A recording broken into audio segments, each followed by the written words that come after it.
সরকার হলো পোল্ট্রিবাদ সরকার বা পোল্ট্রি মারা সরকার। জনগণের দৌড়ানি তারা খাবে। শেখ হাসিনার দাদা বাবুও ছিল, আপনাদের দাদা বাবু নাই, আর এত সিটও বেশি পান নাই। শেখ হাসিনার সিট আরো বেশি ছিল। টিম মারেন, অস্ত্র নিয়ে আসেন, হকি স্টিক নিয়ে আসেন, কোন স্টিকে কাজ হবে না। এই সরকার বাংলাদেশের মানুষের সাথে সংস্কারের কথা বলে পোল্টি মেরেছে। এই সংস্কার বলেছিল বিচার হবে আওয়ামী লীগের, তারা আইবি রহমানকে মুক্তি দিয়েছে। এই সরকার বলেছিল 2 বছর আগে জ্বালানির মূল্য বৃদ্ধি হবে না, বিদ্যুতের দাম বৃদ্ধি হবে না, তারা আবার জনগণের সাথে পোল্টি দিয়েছে।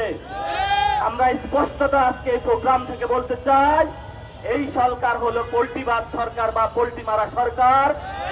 এই সরকারকে আমরা লাল কার্ড দেখাতে আস্তে আস্তে ফিল্ডে নামছি। ভবিষ্যতে জনগণের দৌড়ানি তারা খাবে এবং 200 সিট নিয়েও পার পাবেন না। শেখ হাসিনার সিট আরো বেশি ছিল।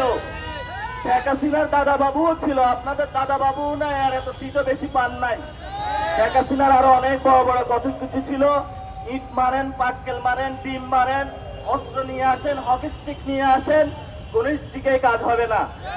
বাংলাদেশের মানুষ এখন তো গলায় ছুরি বসাইছেন, মাঠে এখন নামবে। দ্রুত এই সিদ্ধান্ত প্রত্যাহার করুন, বাংলাদেশের মানুষের পক্ষে থাকুন। একটু কথা বেশি বাড়িয়ে বললাম, কারণ প্রচন্ড রাগে ক্ষোভে আছি। বাসায় যায় ঘুমাইতে পারি না, বিদ্যুৎ নাই, গ্রামে দেখে গিয়েছি।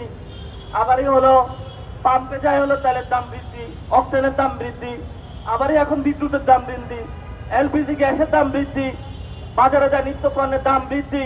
তো আমরা যাবোটা কোথায় মাননীয় সরকার সাহেব?